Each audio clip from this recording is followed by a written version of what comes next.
everybody. It's me back again. I had a bit of a break. I had some tattoos to do, so I had to put the sand mandala on hold. So that's done, and I'm back in the swing. It's a beautiful day outside. It was cold this morning, but the sun has warmed it up to around 0, maybe even +1 at the moment. Highest point of the sun, I guess, midday. But really nice and bright for me to work in. Tor is out in the field. Khaleesi is in here, still rehabilitating from her bad knee injury. So that's healing. It seems to be quite well. I'm just finishing off the pedals, the first set of pedals here, which some are relatively done and some are, the last 3 here I've just put in the purple, and I'm just cleaning up the outlines to get ready for the yellow. As most of you know, who've been watching this or who have just read up on sand paintings, sand mandalas, generally speaking, they are done to raise an energy. There's a very much an intent behind the work, a sense of spirituality, if you want to call it that. And at the end, it's quite traditional to dust it away, or basically destroy the image as far as the image you're seeing. And part of that is the impermanence element of being able to let go.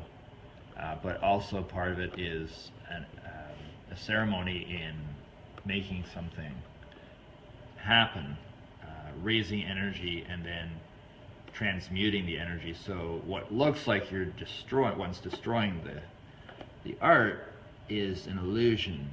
It is a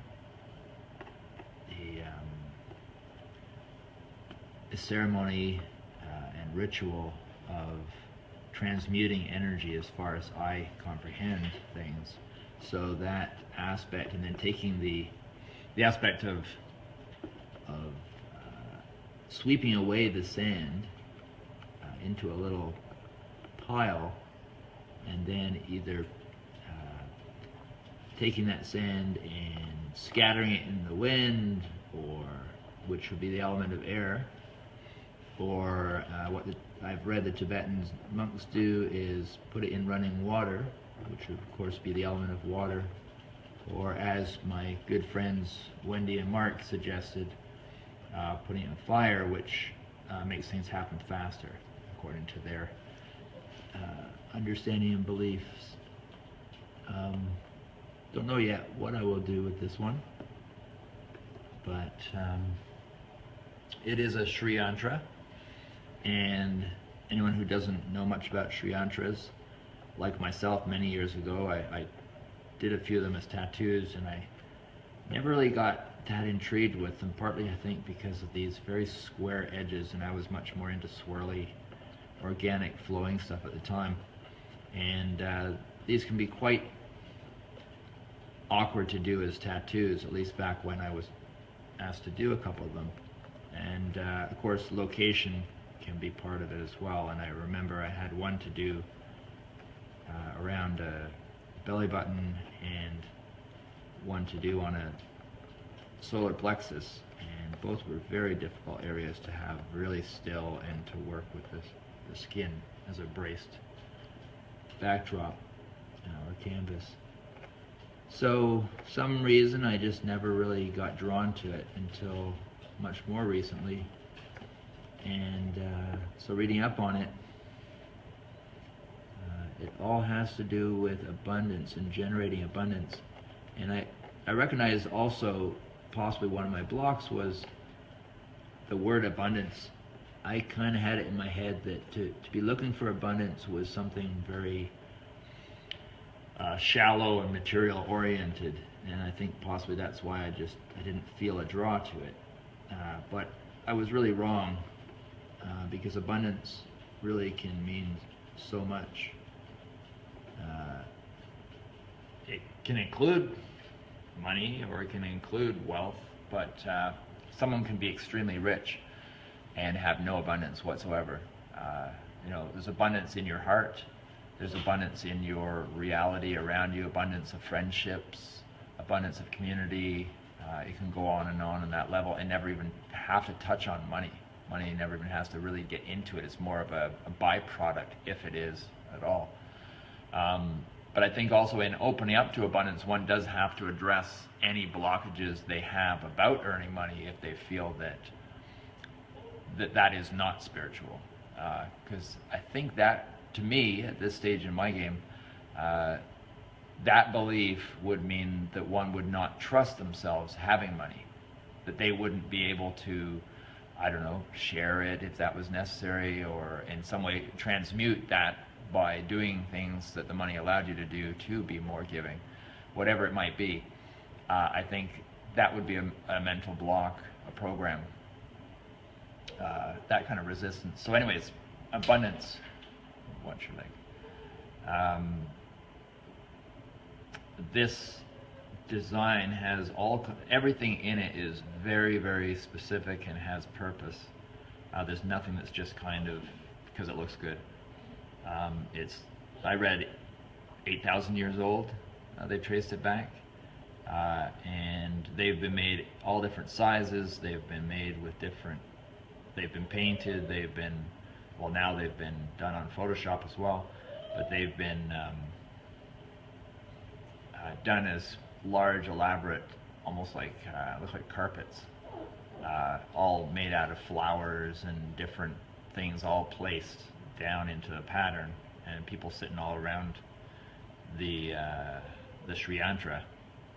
So it seems to be, and they've also been done in sand, or I would say way back when the Tibetan monks didn't use sand and they used crushed stones, crushed precious stones and semi-precious stones, they would have been done in those too.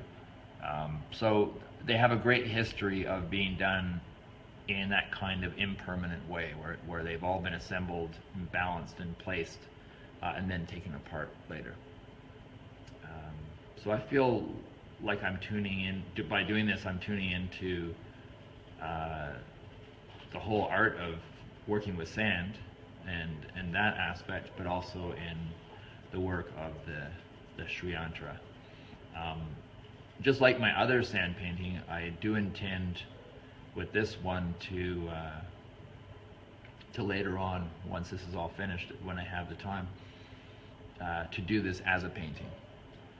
So a permanent meditational tool, and I think I might put a good bit of work into this one, and I'm considering having a reproduction done of it so that I can do posters, prints, so that people could, if they feel that this is something valuable to them, they could put that on their wall or hang it up when they need it to meditate on, because this is a meditational tool.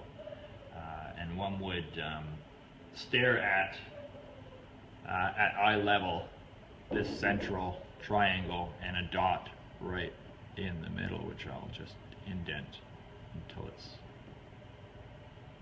there. You'd stare at that and allow everything else to sort of fit into a peripheral for some length of time, and then close their eyes and they would see the patterns in their closed eye mind. And I've read, I haven't put it into practice yet, except for now putting it into practice, but I really want to experiment with that, meditating on it. But also just contemplating on what abundance means, I think really helps one to break through fenced in belief systems and programs and things, because we really are by and large a very programmed culture, layers and layers and layers of programs, and I think that's a large responsibility or result, being the Yo, Dave, you busy? Yeah, at the moment. What do you need? I just need to know if you want the gates to open up, or the red gate to open up both ways. Yes, please. Okay. Thank you, Mutt. That was Tom, our worker, wonderful guy. So what was I saying? You were talking about as a meditation tool. Well, oh yeah, removing blockages.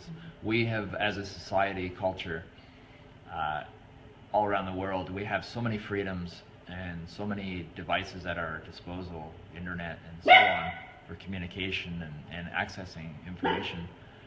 But we're also, I think, in some ways, maybe more programmed than any other time period. And partly, well, I don't know. I mean, I think about other time periods as you always seem to be. I'm aware of, different programs that were placed on the people, but usually always by the church. Grace, be quiet. Church, government. By the church, the government, the quote-unquote puppet masters. Those that really have no authority and no power except for under fear. So their tactics have always been to invoke fear, whether it's burning some witches or whatever they've determined is the evil thing at the time, and then to scare everyone else into conforming, because otherwise they'll be burned as well. It's the same thing now, basically, in a different way.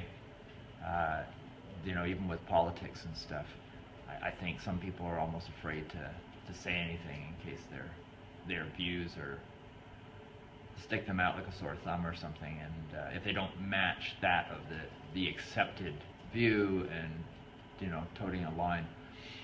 But so I think that the biggest challenge today is to be able to get through the programs, and I know I'm not free from them, I'll tell you that much, but I do make a point of learning what my programs are and disentangling them or disengaging them to get to my true self. That's my quest. You want to call that the Holy Grail. It's my heart, my true self, and the truth within, not a truth that's been told to me by oppressors to give me the illusion of safety or something, and righteousness in some cases. So going back to this sriyantra, abundance would also be the abundance of truth, the abundance of heart opening, the abundance of being connected, or the abundance of the clearing of cobwebs and fences and prisons around us that are invisible. So first that would mean that they become visible, which would not be so pleasant, which I think is what's starting to happen in the world today. Things are becoming visible. People are seeing certain things, but I think also people are, in some cases, hiding, going back into the shadows. I don't know if anyone's a Game of Thrones watcher, but Khaleesi, when she conquered that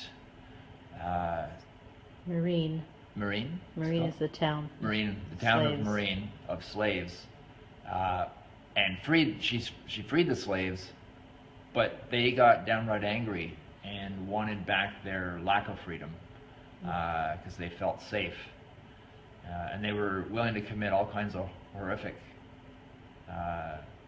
things in order to shock people back into taking them as slaves. It was really odd, but it really drew me in and had me think about that a lot, and now I realize why. It's because that's kind of our tendency in some cases. We become so comfortable and we don't know anything else, and we've also been told, because we're in Canada and the US, we're luckier than some, we have a sense of that we have more freedom than others, but are we really I don't free? know. I don't know about that one. Yeah. I guess increments of freedom, but is that true freedom? Illusion. So anyways, abundance, breaking through illusions, Yes. is probably the most important aspect of abundance. And for me, this, and this is just my own feelings, the double row of lotus petals opening up is the opening up of the heart of whatever you want to call that deep truth within, that's constant, never dying, never born, infinite. Your core self. So constantly opening up and layers upon layers, never stopping these openings and openings and openings, and inside is I don't know, just some really powerful inner place or frequency or energy. You have the center point from which everything emanates. Yeah, and it's interesting. It's a feminine triangle pointing downwards. I can't say that I haven't read every analysis of this design, but it is interesting that the dot, the bindu, is in the center of the feminine triangle, because we all have the feminine and the masculine elements within ourselves, so nothing to do with male and female, just those energies. So The left and right brain. Left and right brain, for sure. The balancing. I see a lot of elements of balancing here with male and female triangles. Mm-hmm. Masculine and feminine energies. And then triangles overlapping make other triangles. When I was looking at this one time, I got, in my mind's eye, I saw 3 large triangles, one here, one there, one there. So basically marked by the corners of these 3. Look like they were like almost slotted as trays, each one below the other, this one being the surface one, and then one below that and one below that, possibly even the same size, but just perspective distortion. And then up here, 3 other triangles, this one, and this one, slotted the other direction, crisscrossing each other. And then you're left with 2 other triangles that are on their own, and that one is this one here, which is aligned with those first 3, but smaller or further away. And then finally a triangle that's quite different than all the rest, which is hard to see, but is right there going the other way, which contains the smaller female triangle with the dot, or you could say it is the triangle with the dot. But everything contains the other in here. None of them are separate and existing on their own. So even little triangles that come out of other triangles could be considered independent if you want to just focus on that one, but they're all part of the larger scheme of things. I never really liked those shapes when I first saw this design. I don't know, I saw certain ways that they were colored that didn't appeal to me. And I've noticed that they've been done so many different ways, and everyone's got their different interpretations of it. So really, it's your own freedom to paint it or draw it the way you want. The geometry seems to be quite important, at least when you're at the beginner stage. Maybe at some point you can get good enough with it where you can distort things. I don't know that way, but the color options seem to be pretty open. You could use colors that represent elements, air, fire, earth, and water. You could use colors that represent chakras and then lay those into it. You could use colors that represent other things. But that's pretty well my meditation on things. I've chosen these blues and the subtleties in here to kind of feel like a night sky, and sort of looking into a depth within, or a universe that is within us as well as outside of us, but this would be more the inner universe. And so accessing, so this is an orifice, this is a portal, an opening, a window, a doorway, that the petals opening up have revealed and opened for us. You look at this as giving birth. What do they call that when a baby's had crowning? Crowning. Crowning, yeah. So this is sort of the crowning.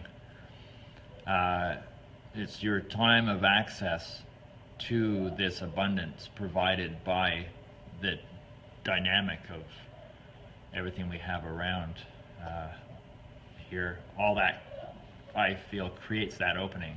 All the perfect alignment of energies to create that opening, to have that access to this inner realm that is more vast than the universe outside, I feel. I read something on these little square T-shaped pieces, and they're really, really important, but I'll cover that in another talk. I'll read up on it, but it was really neat. They were some kind of portal themselves for them, and they provided a very important aspect to this whole dynamic. So I will definitely cover that in another time when I'm doing this. But anyways, I'm going to just do a little bit more, and if I think of something, I'll just mention it. So I'm just going to do a bit of my darker purple to get my petals up to where they are on the other side, and then I get to do that wonderful canary yellow, which I just absolutely love. And I really liked that pink with the yellow and the purples and stuff. Absolutely fantastic. Candy colors. Yeah. So would you say that this abundance is our universal birthright? You're talking about giving birth and accessing through a portal, and yeah, it's abundance. We have been taught is something that we don't deserve, or that we have to. I watch my words to get the right. We've been taught the wrong thing, I believe, and we've been taught that abundance is more like a dog treat. You know, for a slave. For good a little behavior. pat on the head here, a little bit of abundance for you. Oh, you've done a lifetime of work for us, so here, pat, here's your retirement fund, or that sort of thing. I'm not belittling anything. I'm just pointing things out, a little bit of humor. But there's a different kind of abundance that's not. It's like love, right? There's that controlled type of love we've been taught about that really isn't love, and I think everyone kind of understands that, but abundance is very much the same way. We've been taught a very contrived and controlled version of abundance, and usually that kind of abundance that we've been taught means if you have abundance, someone else has lack for you to have that abundance. So it creates us and them, it creates wars. Well, it doesn't create wars. People create wars. But the people that have taught us that wars are necessary for abundance. for their abundance. For their abundance. And then we get our dog treat at the end of it, or a medal or whatever. And I mean, there's not to say that a medal is not deserved. That's not what I'm saying. And many people have given their lives, risked their lives for things, and that doesn't take away anything from the power and the courage and everything that comes along with that. But it also doesn't negate the fact that a game is being played on us. And the thing that really gets me quite kind of dumbfounded, kind of mesmerized in some ways, just sort of like in awe, is how is it that certain topics that I find really something that people would want to know more about and delve into are the ones that most people avoid. They'll jump into politics, they'll dive into politics and like that get downright cutthroat with their neighbor that they were friends with a moment before, and because they have a different view, they're arguing with them and telling them all kinds of horrible things on Facebook. people are quite quick to do that, but you bring up a topic of something deeper than that, either from the positive end or from the negative end of that which is being breached. And they don't want to talk about it, they don't want to know about it, they don't want to consider the idea that there's a possibility, and that is the fact that, or the, let's just say it's the topic of us being enslaved on so many levels. They'll be willing to agree once someone gets into power as a president or something that's not who they would want in. They will be willing to agree with a little grudge that that person is responsible for them being held back from their freedom. But they're not willing to agree that there's a bigger picture here, that we're being fed an illusory version of the truth, and that these games, these Hunger Games, are set up to entertain us and to make us, give us the illusion that we're getting somewhere, and also to keep us separated, because we have a lot of power as individuals, but if they keep us out of our power, then they keep us controlled, and that's the invisible fencing concept. But anyway, so my point there being that I always find it amazing that so many really intelligent people that I have talked to about this kind of topic, they will just go quiet. They don't want to know. They'll be happy to flail around calling names to whoever happens to get in that they don't want in at that time, but they don't want to even consider the idea that some of their heroes are not really heroes. That concept freaks them right out.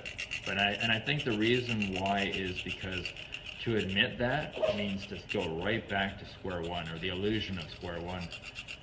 It would be to admit an awful lot of stuff that they've invested a lot of time in. Most people don't have the experience of investments in money unless they're really rich, and that kind of having to face, or a good example would be scientists who put so much work into a theory that then is revealed as bogus, and they can't let go being a true scientist and let go because they want truth. Instead, they want what they've invested their life in, and their life's work. That becomes more important than anything else. So I think with average people who, we don't have a lot of money, so we don't know that experience of investing all your money in something, although we do with like a house or something. It'd be like investing your money into a house and then that you find out it's all riddled with termites and stuff, right? But we invest our attention. Well, that's what I'm getting at, is we don't so much have the experience of the big money investment that, say, a multimillionaire might have, but we have something that's more vast than that, of millions of dollars, and that is our internal freedom, our internal clock that can gauge truth and freedom and what's right and wrong without being told what's right and wrong. And because we don't have that, we get swayed by politics and people in power, and we feel like we're being pulled towards this and pulled away from that and pulled against this, and beliefs conflicting, and anger coming out of nowhere, and like yelling at your neighbor, calling them names and stuff. Whereas your neighbor probably is one of your best friends, or was, according to your perspective, and has become an enemy because suddenly they have a different view on politics. So anyways, the point being that if we don't have that internal compass, that very open, heart-based compass of knowing what's right and wrong, like a divine truth, right and wrong, not what a judge has declared as right and wrong. As we know, most people have had the experience of not agreeing with authority. I'm sure there's no one that can say they haven't. I really feel that that's what we need abundance in. first and foremost. Everything else can be just a byproduct of that abundance. So I look at this opening, this orifice, this portal, this window, being held open by this magic and heart-opening element of the sriyantra. It affords us this chance to look in, dive in, and swim around a little bit, get our fins wet in this new reality that we've been held back from, and that could even feel really raw and rough at the edges and alien even. You know, if we've been held in a fishbowl and then that fishbowl breaks and we're in the ocean, that ocean could seem really scary and dangerous at first, is what I'm pointing out. So don't just rely on, oh, if I don't feel blissful at each moment, that means something's wrong. There are stages to openings and revealings and growth towards something very positive that might have rough edges. And a good example of that is many people that have come to me for tattoos, they right now hearing this, they'll know what I'm talking about, and that is where the healing aspect of the tattoo opens things up, and sometimes they'll get some negative experiences, some little raunchy turbulences as stuff, because healing is impurities come to the surface to be released, to be cleansed. Those impurities have to be experienced fully to be let go. That's an aspect of true healing. You can't push things down. We all know about that from childhood when we try not to be sick. You know, and maybe it was better that we just threw it up and got it out of the way and felt better. But no, quite often we'd hold it back and just get worse. So this is what I see when I look at this, is that opening to allow that in here and to allow us in there. And to find what's truly ours, our true power, our true abundance in that sense, is why I'm motivated to do this. Not if the concept of abundance was some narrow down monetary kind of thing. Money is just a tool. It's just a tool, just like any other tool. Tools are good to have, you know, in your tool box, tool bag. But if you don't have a good carpenter using those tools, then those tools are crap. And likewise, a really good carpenter with shitty tools can do a lot of amazing things with what he or she has. So it's the heart, first and foremost. So that's what I'm seeing here and intending here while I'm working. Just for those of you that may not feel so impressed or inspired by seeing this, if they think abundance, oh, that's a shallow kind of aim. Well, this is a very, very deep, possibly the most in-depth power and meaning of anything that I'm doing in so many ways. It transcends all specific issues because it underlies everything.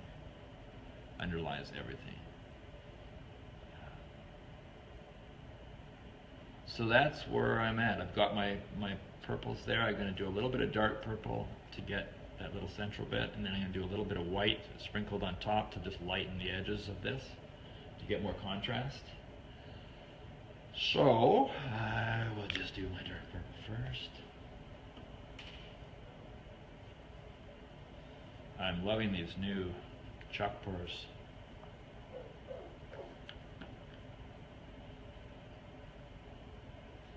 Yeah, another aspect of my way of perceiving how things work is the microcosm, macrocosm element that you're working, like in this case with this mandala, I'm working on the microcosm to affect the macrocosm in one way.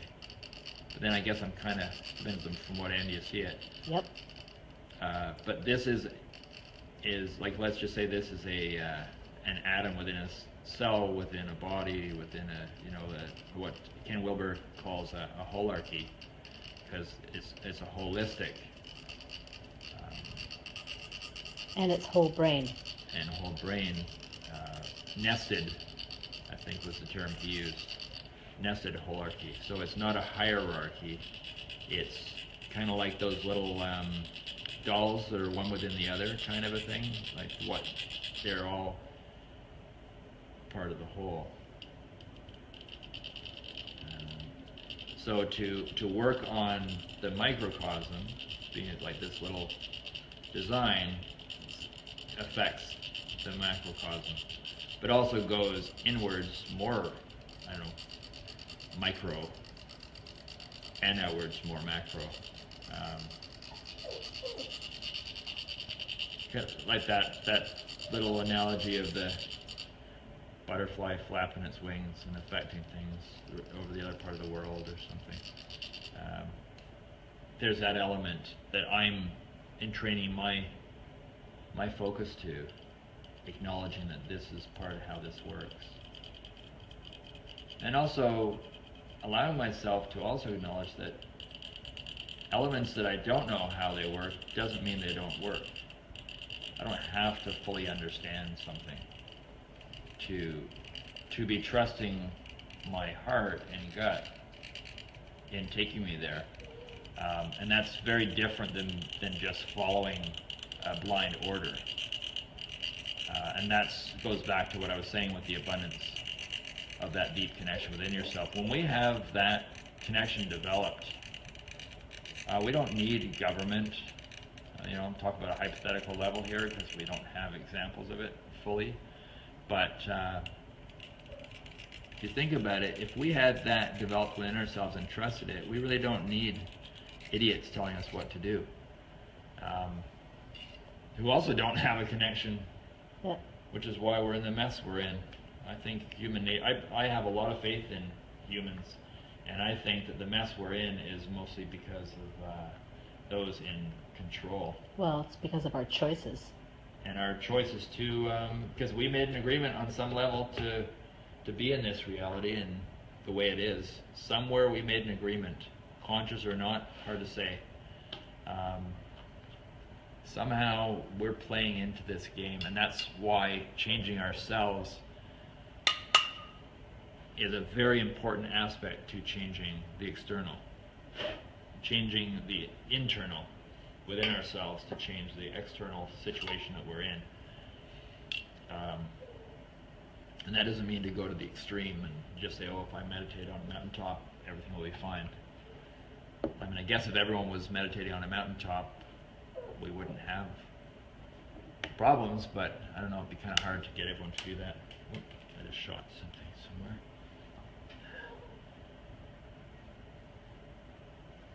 Let's hope this white comes out white and everything's clean. Oh. I don't think so.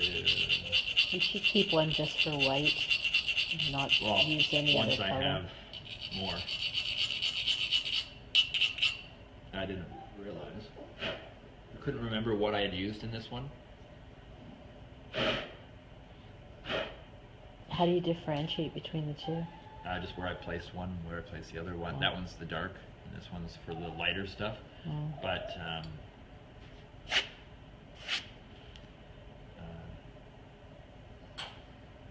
it's a bunch of days in between. Let's see if that was enough.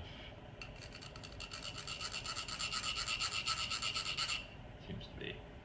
We'll find out. But yeah, I find the sand painting experience is quite cosmic. I see that my mind can go down, or my eyes can zoom in on the little teeny grains of sand. Each single little grain could be one of us. And in harmony, each grain is not doing the same thing. It's playing an individual part based on where it is and how it's placed and what color it is. And there's no one color or placement that's better than another, because without those grains, you really wouldn't get this beautiful, harmonious pattern and the energy that's created because of the pattern, the resonance. And it's exactly how we could be on the planet, is like these grains of sand, resonating on our own frequency that we find within ourselves, our truth, follow our bliss, that we've been trained not to do or feel guilty that we are following. And I think we're also so disconnected that when we try following our bliss, we hit pitfalls and think then that, oh, okay, I'm going to quit that one. I did it wrong, or I got too caught up in this or that. Our lack of faith within ourselves and our own truth, or ability to perceive the truth, gets all tangled. And then we quite often just go, okay, I'm not doing that again. I can't be trusted. I tried. Or I'm not worthy. Or I'm or not I worthy. don't deserve. That was my one, a biggie, was I'm not worthy. I became kind of inwardly attacking myself. Some people kind of become like the bully or something and fight outwards, anger outwards. Mine was anger inwards. But you know, I look back on it and it's like some part of me knew the stuff that I now really know and believe. Part of me knew, but just I was so trained to not have confidence in myself. And of course, with me, added to everything was the abuse I got from my father. That just enforced what I was trained in the world to believe. And I just, to an extreme, became very, very timid and fearful of expressing myself and my own truth. And it was horrific and painful, you know, like that, holding my truth in when I was such a creative person and really needed to express that. So I luckily had my art as a form of expression. I think that really saved me, because I was able to get it out in a kind of a hidden format that I had been able to accept, and still have all these fears.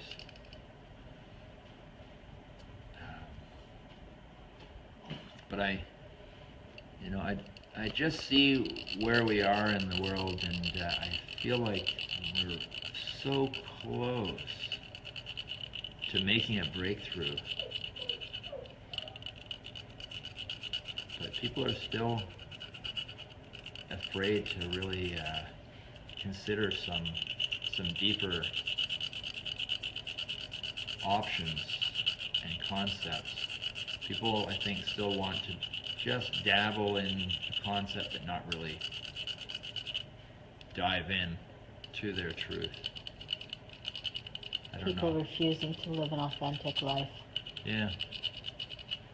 You know, they feel like just lashing out at a neighbor is enough, or is right. You know, I can't believe on Facebook I didn't know the people, but I would make comments once or twice until I said, okay, I'm not commenting anymore on something. And I would get people that don't even know who I am just lashing out like a child. Well, That's the right brain imbalance that Mark Passio talks about. It's just, I didn't even have the energy to answer them. Yeah. You know, and these were people that I'm assuming are friends of people that I consider to be very intelligent and have a voice and an opinion, and a good one, but something wasn't lined up right, I'll tell you that much. And it's easy for me at times to kind of go into like the old tattoos, FTW, fuck the world.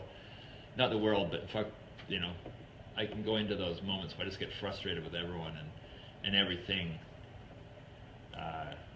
But ultimately, though, I really do I love people and their potential, and I really do have a lot of faith and confidence in humanity that we will get through this tangle. If we are willing to look at ourselves, and that's why the whole self-healing thing is so important. So important, actually. Yellow, yay. I was waiting for this for so long. Doing my yellow.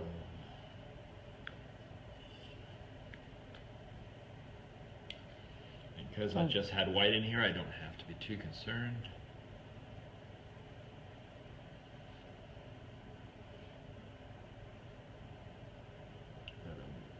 Work on being more aware of my shoulders hunching when I focus on things. It's a bad habit. Also, not craning your neck forward so much. There you go. So that also puts tension in the shoulders.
Quite a happy color, isn't it?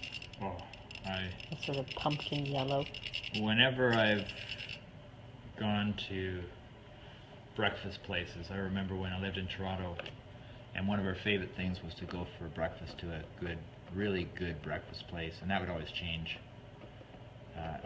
And it also gave us that quest for the next best cool breakfast place.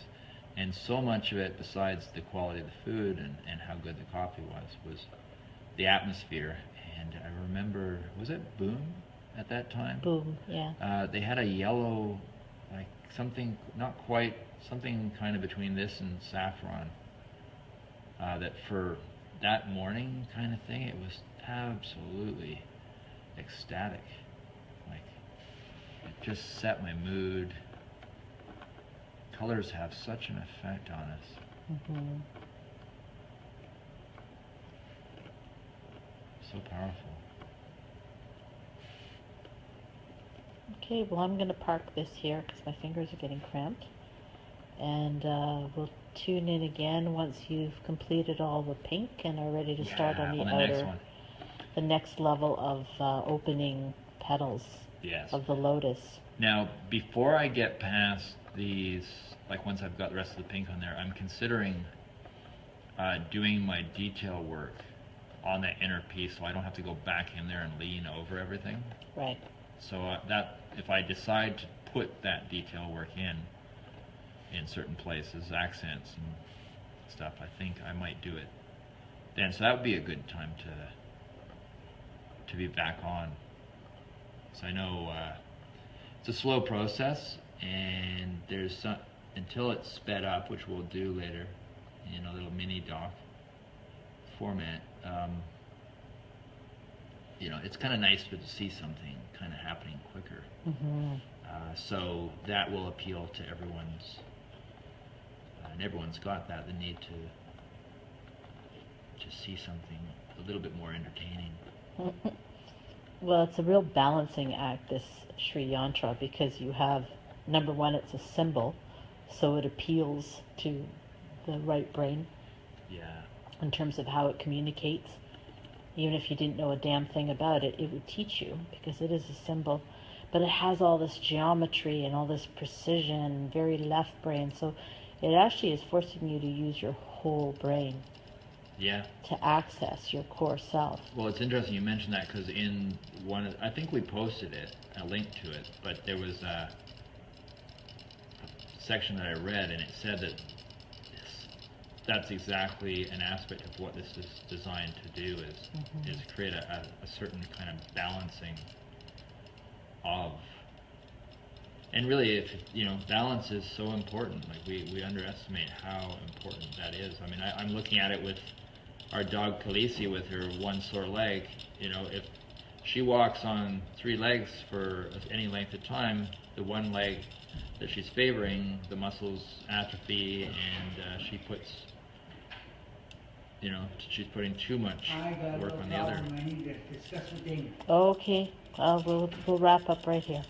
Let's not